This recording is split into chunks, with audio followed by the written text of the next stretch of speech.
Hello, today is Thursday, December 17th, 2020. I'm Joe Schmidt from TC2, and this is Staying Connected. If you've been following the news this week, you probably heard about a major hack of SolarWinds software. That's software that's used to monitor and manage network gear and monitor applications for, well, lots of multinational companies and several key U.S. government agencies. It's a black eye for SolarWinds for sure, but the hack clearly highlights the vulnerability companies and governments face.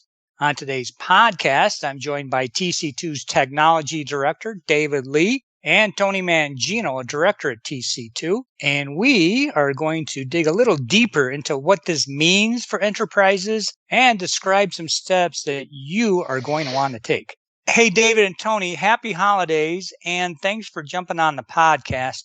So, Tony, how about if you give a brief description of SolarWinds as a company and the products that it provides? Thanks, Joe. Sure thing. SolarWinds was founded back in 1999, and while they're not exactly a household name, they are a recognized leader in network management software and monitoring tools with pretty significant penetration in the large enterprise and government agency space, including Departments of Treasury, Commerce, and Homeland Security, as well as all branches of the military. What we know based on reporting from cybersecurity expert Brian Krebs is that as early as March of this year, malicious code was pushed to approximately 18,000 customers through compromised software update servers on the SolarWinds Orion platform. So this Orion product, which can be hosted on-prem or in the cloud, is a modular software suite designed to simplify IT infrastructure monitoring within a single pane of glass. Orion tools, including the Network Performance Manager, Server and Application Monitor, and Storage Resource Monitor, have really become mission-critical components of large enterprise and government agency IT monitoring and management strategy. Okay, David, I mentioned that lots of companies and government agencies were impacted by the hack. Exactly how severe was this hack? Well, the list of high visibility or crown jewel institutions is now quite large. Every day, something else is revealed by some website or industry pundit. Tony mentioned some enterprises and other organizations, but to add to his list, impacted are the Department of Homeland Security, U.S. Treasury, State. He mentioned Commerce, but that also controls the FAA, important to note, National Institutes of Health, and that in addition, from a now taken down SolarWinds website, the White House, Pentagon, in addition to the military branches, Secret Service, as well as well-known, very large multinational companies such as McDonald's are current SolarWinds customers. So as reported by FireEye, the geographic impact includes North America, Europe, essentially the whole world, Asia-Pac, Middle East. But they also noted healthcare and oil and gas industry. That has a connection with the NIH, obviously. In general, the impact is so significant, and this is something typically not publicly disclosed, but the DHS, Department of Homeland Security, Cybersecurity and Infrastructure Security, or agency, or CISA, press release yesterday, the White House has recently activated its Presidential Directive 41, which is a Cyber Unified Coordination Group, or UCG. And it's also recalled the U.S. National Security Advisor O'Brien from an overseas trip. So, Tony, do we know who was behind the hack? Well, Joe, it was first reported by the Washington Post that based on the level of sophistication of the attack, it's thought to be a nation-state actor, which most likely means Russian or Chinese intelligence. But there is further speculation that the attack may have originated from another cyber criminal group or groups. Really, the short of it is that no one can say for certain at this point. What we do know is that the malware was embedded and concealed in Orion software updates that were pushed between March and June of this year.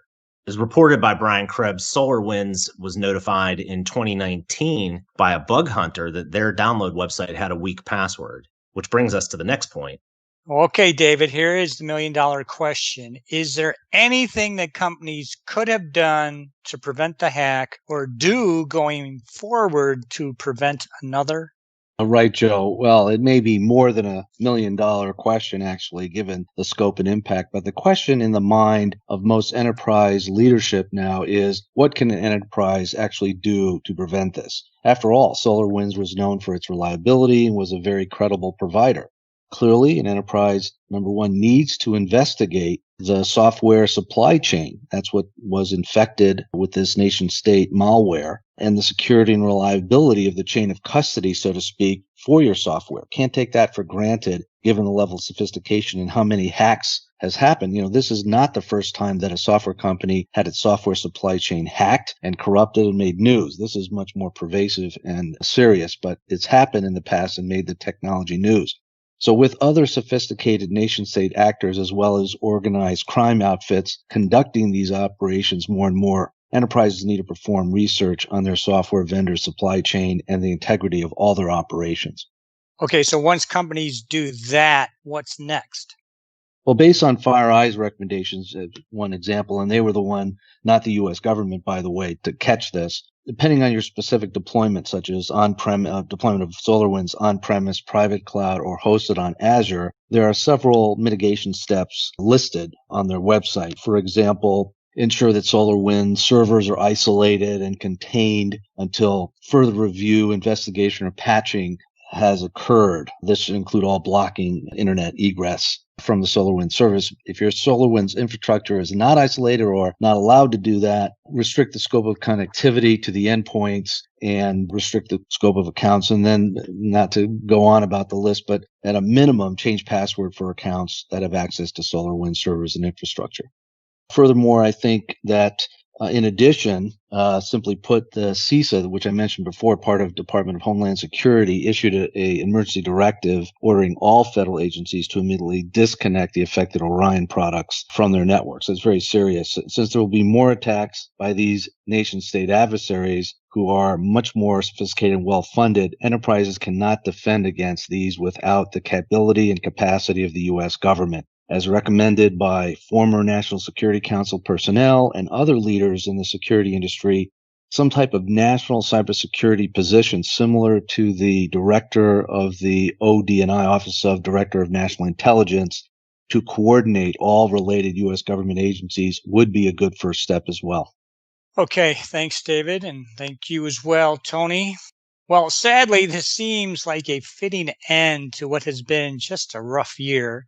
But alas, 2021 will be better, and we at TC2 and LB3, we're here and ready to help. So if you want to have a discussion about this or other hacks that may have exposed your company, or you need some help developing your 2021 ICT plan, please give David or Tony or me or any of our LB3 and TC2 colleagues a call, or just drop us an email. You can also stay current by subscribing to Staying Connected, checking out our websites, or by following us on LinkedIn.